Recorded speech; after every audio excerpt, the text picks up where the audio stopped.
Out on the hard borderland, called Coyote Mesa, people believed an Apache warrior owed no one anything, and never let anyone owe them either. That was the law of the mountains.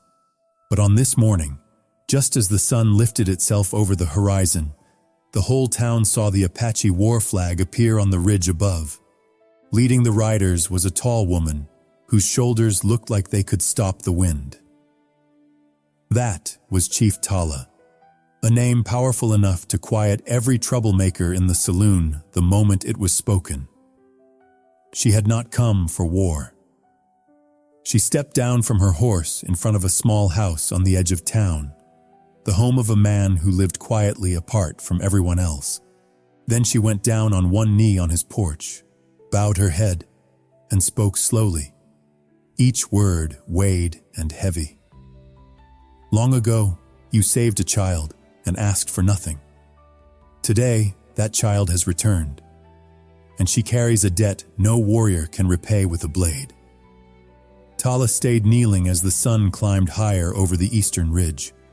The first light of the day laid a thin golden line along her broad shoulders, wrapping her strong, stone-carved body in a faint glow. The warriors standing behind her said nothing. They waited in silence for the man inside the old wooden house to appear. They knew their leader would not rise until he stepped out. The gray door finally opened after a quiet that lasted longer than the wind. A middle-aged man with silver threading through his dark hair stepped onto the porch. His hands were marked with the rough calluses of a carpenter, and his eyes held the look of someone who had watched many seasons of wind break over this land. He studied the woman kneeling before him, then slowly spoke her name. Tala. She lifted her head. Her dark eyes met his, deep and cool, but with a trace of something else in them, like an old memory that had never quite healed. I have come back because of my debt, she said. The man shook his head slightly. I never counted that as a debt. But I did, Tala answered. His name was Jonah Mercer, the man the town had always thought of as odd, because he talked little, smiled rarely, and chose to live alone on this dry and lonely stretch of land. But Tala knew a different Jonah. The 10-year-old Apache girl who had once trembled in his arms knew a man who had thrown himself into the gunfire of a bounty hunter gang to shield a small life he did not even know.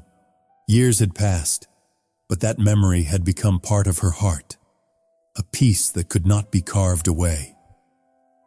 Jonah looked at Tala for a long time, as if he needed to be sure the woman in front of him was truly the same child he had carried to safety. When he finally spoke, his voice was almost a whisper. I thought I would never see you again. I thought I would never come back, Tala replied. But the wind has changed. A light gust moved through the bare patch of ground in front of the house, carrying the dry scent of dust and burned grass from Coyote Mesa. Jonah glanced at the Apache flag on the spear one of the warriors held, then looked back at Tala. You've come here with your people. Should I be worried? Tala shook her head. If I wanted war, I would not come when the sun is rising. Jonah's mouth lifted into a small smile, one so rare the town had probably forgotten what his face looked like when he wore one. Stand up, he said gently. I cannot speak to someone I think of as a daughter while she is kneeling in front of me. Tala rose, her shadow covering part of the wooden wall behind her. She was nearly a head taller than he was, broader by a full shoulder. Yet somehow, when she stood before Jonah, the fearsome edge she showed the rest of the world softened, as if time had carried her far away, only to bring her back to the one person who had seen her at her weakest. Jonah searched her eyes. Tala, why have you really come back? She was quiet for a long moment, as if her answer had to be pulled up from somewhere deep inside. Because the one I owe is in danger. Jonah's brow furrowed. Me? You are being watched, Tala said, by men who have not forgotten that you stepped into their hunt years ago. They did not forgive it. They are coming back. The wind shifted again, lifting red dust up onto the porch step. Jonah eased himself down into the old chair by the door, resting his hands on his knees. I have lived peacefully for years now. I did not think the past was still chasing me. Tala replied, The mountain can sleep. Grudges do not. Jonah's gaze drifted to her long, dark hair, the same hair that had been tangled in his hands when he pulled her away from the gunfire long ago. You came back just to protect me, Tala said. I came back because you were the only one who reached for me without asking who I was. You were just a child, Jonah said softly. Today I am a chief, she answered. Jonah looked deep into her eyes. The frightened child he had once carried had become a woman the whole frontier respected and feared in equal measure. And now here she stood, ready to give her life over a moment she believed had bought her a debt she could never ignore. Sunlight stretched farther across the ground, wrapping the two of them in the stillness of early morning. Tala drew a deep breath and spoke, her voice low and heavy as the rocks of the ridge. I am here to protect you, whether you want it or not. Jonah watched her for a long time before he answered. Tala, you do not owe me anything, she said. I owe you my whole life. Coyote Mesa lay quiet around them, but in that quiet, something had begun to move. It felt like the first sign of the trouble that was coming. And Tala, the towering Apache chief with a heart that carried a whole mountain inside it, had returned at the exact moment the wind began to turn. The rumor ran across Coyote Mesa faster than the morning wind. A giant Apache chief kneeling in front of Jonah Mercer's house was not the kind of thing you could keep quiet.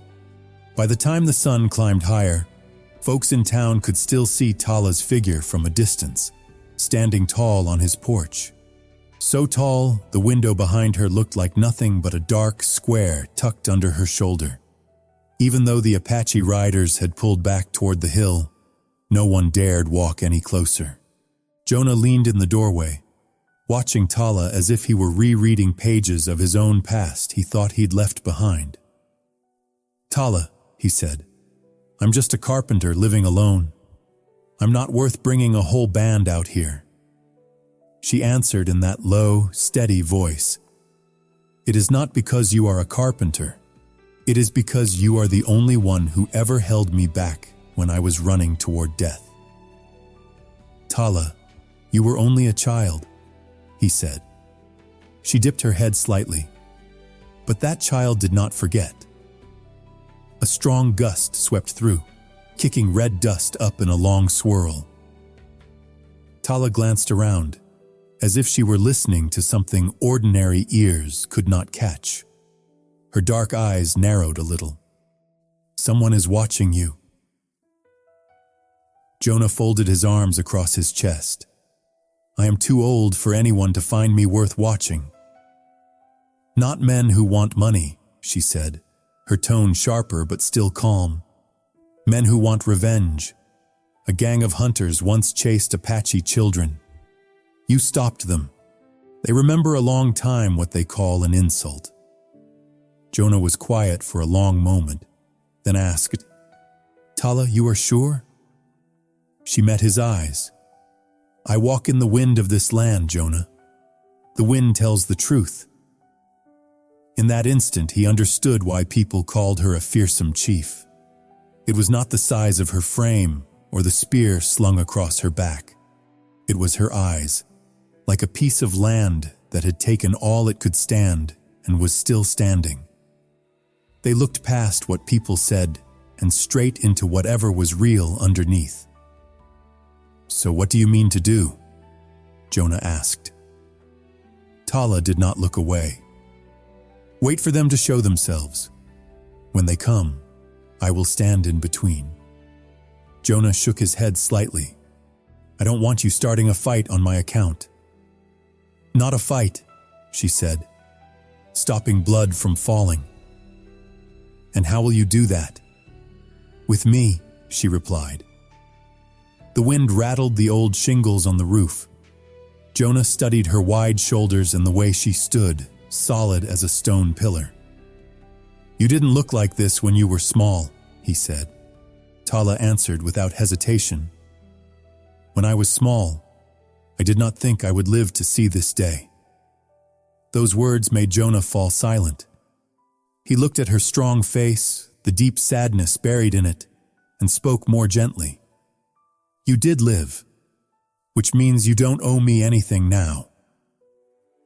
Tala said, "I live because of you. That debt has followed me through every season of wind." "But I never asked for payment," he said. "Some debts don't need asking," she replied. "They stay in the heart anyway." Jonah stopped arguing. He sat down on the porch step and gestured toward the empty chair beside him. Tala stared at the chair for a long moment before she stepped closer. But she didn't sit. She stood by it instead, like a great stone guarding the doorway of that small house. Jonah asked, "Tala, when did you become chief?" She looked toward the hill where the Apache warriors waited for her word. "When the one before me fell, in a fight over land. A long night I do not forget." Jonah only said, "You should have someone to protect you, not be the one protecting everyone else." Tala answered, "I do not need anyone to protect me, but I protect the ones I choose." Jonah let out a slow breath. "And today, you choose me." "No," she said. "Today I choose to give back what I was given." He looked at her. "You know I am not rich, not powerful. I have nothing to give you in return." Tala spoke carefully. "Then I will pay it myself." A deep quiet settled over the porch. The wind dropped a little. The sound of sand sliding off the roof shingles was like time brushing the dust off old memories. Jonah looked at her hard face, then at the tightness along her jaw, the tension of someone who had spent a lifetime holding too much inside. He said something she did not expect. "Tala, you don't have to be this strong in front of me." Her eyes paused, for the first time not looking like stone. Jonah went on, "I am used to seeing you shaking more than standing tall." A long, slow breath came out of Tala's chest. She didn't bow her head, but her broad shoulders dropped just a little, enough for him to see how tired she was. "Have you eaten?" Jonah asked. "No," she said, "and I don't need to." "I know you do," Jonah answered. "Come inside. You've been standing in the sun since morning." Tala shook her head. "I will not leave this place until the men hunting you show themselves." Jonah said softly, "Tala, you have come back. I believe you. But I don't want you standing out here like a guard post. You don't have to do that in my home." For the first time since sunrise, Tala turned her face away from his eyes. "I do not know how to stay inside another man's house." Jonah rose and stepped closer. "Then I'll teach you." A cool breeze moved across them, gentler than the winds before, as if the land itself had just agreed to something. Tala still had not crossed the threshold, but her feet had shifted a little nearer to the door. That small movement was enough to tell Jonah that the coldest wall around her had finally begun to crack. Coyote Mesa sank into a blistering noon. The ground had split into fine cracks, and the wind carried so much heat that the town went quiet, as if it were holding its breath. Tala was still outside, eyes tracking the way the wind curled, every small shift in the dust on the ground. The harsh sunlight beat down on her broad shoulders and strong arms, but she did not move. It was the stance of someone who had spent her life standing beside storms. Jonah watched her through the doorway until he finally stepped out onto the porch. "You can't stand out in the sun like this forever," he said. Tala answered without turning her head. "I am not tired." Jonah shook his head. "Maybe not, but I am tired of watching it." For the first time in that silent noon, Tala's eyes slid toward him. Her look wasn't as sharp as usual. There was a slight softness there, as if his words had touched a place she kept hidden. Jonah went on, "Tala, I know you are strong. I know you don't want to look weak in front of anyone, but you don't have to prove that to me." Tala paused for a heartbeat. "I am not proving anything." "Then why stand out in the sun?" he asked. She said nothing. The wind shifted, sending a long line of dust racing down the main street. Tala immediately lifted her chin, her gaze sharpening like a spear point. "They are coming." Jonah stepped closer. "Who?" "The men who want you dead." Jonah drew in a slow breath. "Then go inside. I'll bar the door." Tala said, "If I go inside, you will be dead before you reach the threshold." A thick cloud of dust rose in the distance. Jonah squinted into it until 3 riders came into view, shapes growing clearer with each stride. They wore long coats, wide-brimmed hats, guns low on their hips. Jonah recognized the way one of them sat his horse. "I know that man. He hunted Apache for bounty." Tala nodded slowly. "And that day, he aimed his gun at me. You stepped in front of it." Jonah shook his head slightly. "I did not think he would remember." Tala said, "A man with a grudge remembers longer than a man with gratitude." The 3 riders came on at a slow, deliberate pace, their horses kicking up dust into small spirals. When they were a few hundred paces from the house, the lead man spat onto the ground and called out, "Jonah Mercer, I finally found you." Jonah did not move. Tala stood 1 step in front of him, a wall of bone and flesh. The man pointed straight at Jonah. "You got in my way back then. I'm here to settle that." Tala's voice cut through the heat, cold enough to still the wind. "If you want to come into this town, you go through me first." The hunter laughed. "And who are you supposed to be? Some big woman thinks she is a warrior?" Tala didn't flinch. "I am chief of the mountains beyond, and you are standing in a place I have chosen to protect." The man snorted. "Chief or not, I only need that old man's head." Tala took 1 step forward, just 1, but the ground under her foot gave a low, deep sound, as if something beneath the earth were waking up. "If you want to lay a hand on him, you will have to walk over me." One of the other men whispered, "Good Lord, she's a head taller than any man." The hunter growled, "I don't need to fight you, I just need to shoot." His hand started for his gun, but before he could draw, Tala was right in front of him. Jonah never quite saw how she moved. He only saw the burst of dust, and the hunter's horse dancing backward in fright. Tala pushed the gun barrel upward toward the sky. "No one dies today." The hunter's jaw clenched. "Let go," Tala said. "You think you're here to collect on Jonah. You owe him a debt. You owe my people nothing. But if you demand his life, I will demand yours." The whole town watched through cracked doors and windows, hardly daring to breathe. The hunter tried to wrench his arm free, but the gun would not move. Tala's arm did not shift, not even a little. He looked into her eyes, and the blood drained from his face. Jonah saw it clearly. The man was not just seeing a strong warrior. He was seeing the child he had once hunted through the rocks, back now with enough strength to crush the memory he was trying to outrun. The hunter backed his horse away, never taking his eyes off Tala. "This isn't over," he hissed.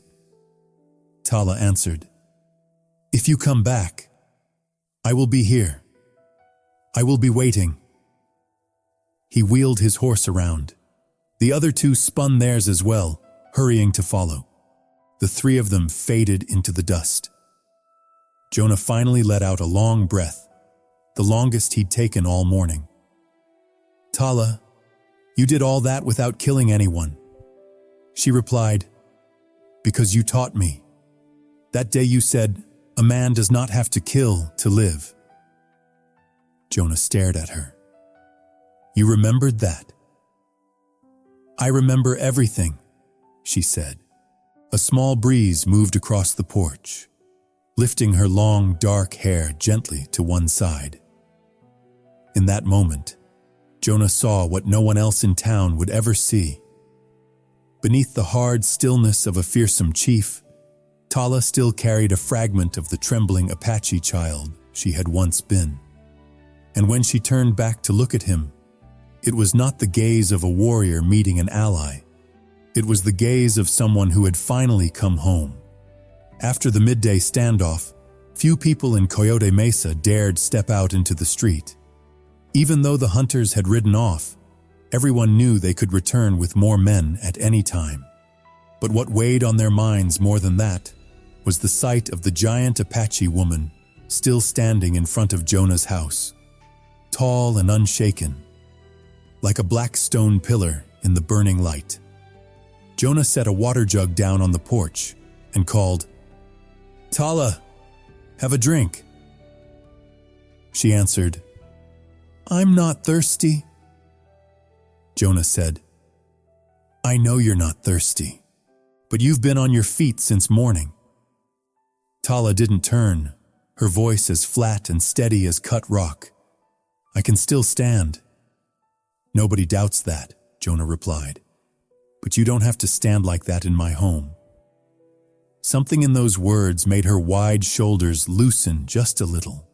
She didn't move, but the strain in her stance eased, as if what he'd just said had opened a small space where she could breathe. Jonah stepped a bit closer. "Years ago, you were just a child who only knew how to run. Today, you're a chief. But here, you are just the one I once held in my arms to keep the bullets off you." Tala's eyes flickered. She turned her face away from his direct gaze. "But I don't want to look weak to you." Jonah answered, "However weak you are, it doesn't make you any smaller to me. I've lived long enough to know real strength doesn't start in the hands. It starts in the heart." The wind dragged the smell of burnt grass and dust across the yard. Tala looked toward the hill where her people waited for her signal. "They think I need to stay here to protect you," she said. "They don't know the real reason I'm afraid." "What are you afraid of?" Jonah asked. She stayed silent so long it was as if the question had forced her down into the deepest part of herself. At last she said, "I'm afraid of leaving you alone. Back then I ran. I left you. I was only a child hiding behind your back and then disappearing. I never knew if you lived or died. Every big wind that came after, I thought about that." Jonah said gently, "Tala, that wasn't your fault." For the first time since she'd come back, she bowed her head. "No, but it is my scar." Jonah sat down on the wooden step and laid his hand on the dirt beside his boot. "You came back. That's enough to wipe away everything old." Tala stayed where she was. A warrior can face 10 armed men, but still struggle to step over one soft sentence. Jonah understood that the moment he saw her eyes. He looked up. "You really don't want to come inside?" Tala said quietly, "I don't know what to do if I'm inside." "Then sit," he said, "the same way you're standing out here." She shook her head. Sitting is not something I do." "Then today I'll teach you for the first time," Jonah said, opening the door. Tala looked into the gentle dimness of the house. The threshold felt like a thin line between two worlds, the one where she always had to be strong, and the one where she had once been protected as a child. She set one foot on the wooden step but didn't cross it. Jonah stood inside, not pushing, not hurrying her. He only said, "Don't come in for my sake. Come in for yours."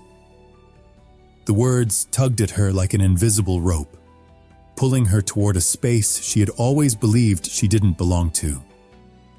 After a few long breaths, she stepped through, slowly, like someone relearning how to walk in a place where there is no wind. The house seemed to shrink around her, not because it was small, but because she had never been inside any home without a weapon in her hand. She stood there, unsure what to do with her big hands and all that strength, with nowhere to set it down. Jonah closed the door. "Tala, sit."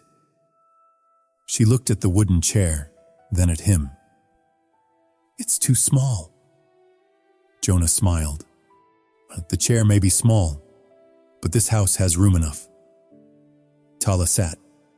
The chair creaked softly under her weight, but held. Jonah poured water into a glass and set it in front of her. "Drink." She picked it up with both hands, as if it were more fragile than anything she'd ever held. "Jonah," she said, "I've never sat like this in anyone's house." Jonah answered, "Everything is hard the first time, but I think you need a place where you're allowed to be tired." Her eyes opened a touch wider. "I'm not tired," Jonah said. "Then why do your eyes look like someone who's walked too far?" Tala set the glass down a little too firmly, making the water tremble.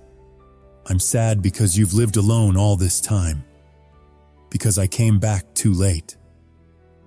Jonah's reply was meant only for her. "Tala, you came back at the perfect time." Out on the hill, the Apache band was still waiting, but inside, something else was happening. Tala had spent her whole life fighting, yet this was the first time she'd ever sat inside a house and felt warmth that didn't come from fire or wind. It came from the man who had once saved her, and that feeling weighed more than any armor she had ever strapped across her shoulders. Evening settled over Coyote Mesa like a thin veil of gold. The sunlight was no longer harsh. It slipped back behind the far ridges, leaving a softer glow on the ground that made every edge of rock and wood feel a little quieter. Tala sat inside the small wooden house, her back still straight, but no longer rigid like before. At the stove, Jonah set a pot of water to heat, steam rising into the small room and adding a gentle warmth to the air. "Tala," he said, "you do not have to stand guard out there anymore. They will not come back tonight." "I know," she answered. Jonah turned to look at her. "You know, and you still stand there." Her large hands rested on her knees, fingers tightening just a bit. "I am afraid that if I am not out there, something will happen to you." Jonah spoke softly. "Nothing is happening to me, because from this morning until now, I have not been standing alone." Tala's face went still, as if that one sentence had reached a place inside her no one had ever touched. She looked down at her hands, the hands that had carried weapons for so many years.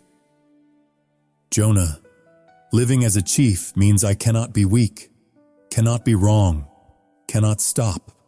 But when I walked into your house, I felt like I did not have to be a chief anymore."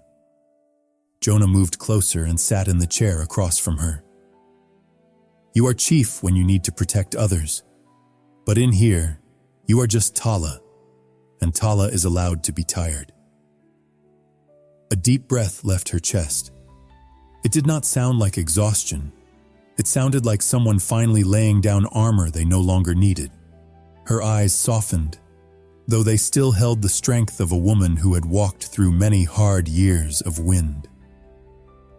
"Jonah," she said quietly, "I do not know how to stay." Jonah looked at her the way he had looked at her as a child. "Staying is not something you learn in one day," he said. "But I am here. If you want to learn, I will teach you." Tala swallowed back the feeling rising in her throat. "Why are you this kind to me?" Jonah set his hand on the table. "Because I saw you when you had nothing left, and because you came back when I had no one." A breeze slipped through the window and stirred the old curtain. Tala glanced outside toward the hill where the Apache band still waited.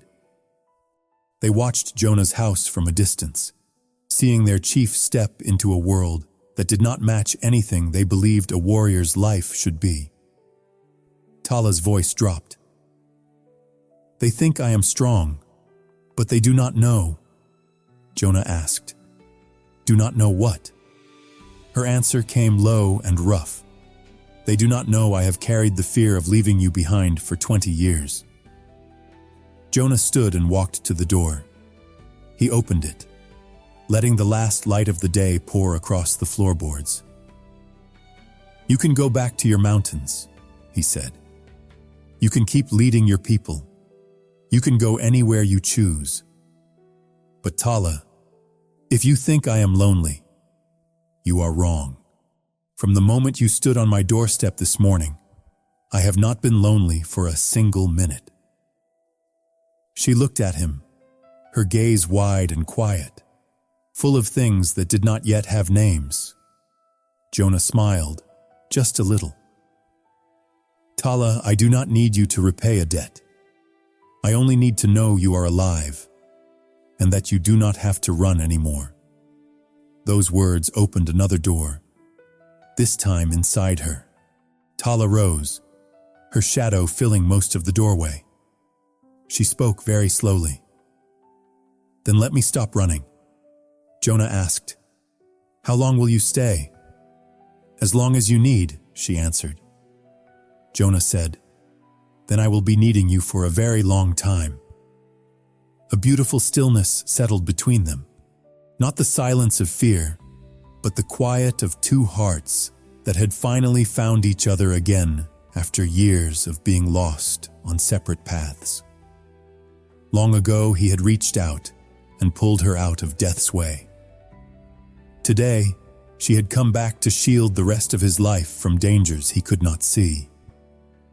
But this debt, she realized, was never meant to be paid with blades or strength. It was paid by remaining, by sitting down in this small house, by the gentleness she had never believed she carried. When the sun finally slipped away, Tala stepped out onto the porch beside Jonah. "Jonah," she said softly, "tomorrow I will take my people away from the hill, but I will come back in the afternoon." Jonah asked, "Why?" Tala looked at him, her eyes no longer cold. "Because I have found a place where the wind does not make me shake anymore." Coyote Mesa sank into darkness, but it did not feel as harsh as it usually did. Tonight, it was holding a story the town would not forget. A fearsome chief had returned, not to claim payment or reclaim land, but to honor the one debt no warrior can settle with weapons, the debt of the heart. And sometimes, that kind of debt is paid with only one simple promise: to never again walk away from the person who once stood between you and the bullets. Coyote Mesa has always been a place where the wind never seemed to stop. It runs through the rock cuts, slips along the cliff walls, and carries with it stories people thought had been buried deep beneath the sand. But on that evening, when Chief Tala's shadow stretched long across the red dirt road, the wind seemed to blow a little softer. It no longer carried fear the way it once did. It carried the scent of something that had finally found where it belonged. On the edge of town, in a small wooden house washed in warm lamplight, Jonah and Tala stood side by side in an easy silence, the kind two people share when they no longer need to fill the air with words. 20 years had passed, their past once thick with gun smoke and darkness. Yet when Tala came back, it was not the power or the reputation of a chief that changed the town's heart. It was the simple fact that she had walked through the wind, walked through her old fear, just to stand beside the man who had shielded her on that fateful morning so long ago. People used to say Apache warriors owed no one anything, but Tala proved there are some debts that have nothing to do with blades or blood. They belong to kindness, to memory, to the footsteps that turn around and come back when they could have kept on walking, forever out of sight. And on that quiet night, Coyote Mesa understood that the strongest wind did not rise from the desert at all. It rose from the human heart. If you would like to hear more gentle love stories and warm encounters like that night on Coyote Mesa, please subscribe, like, and comment. Turn on the notification bell so every new story can find its way to you.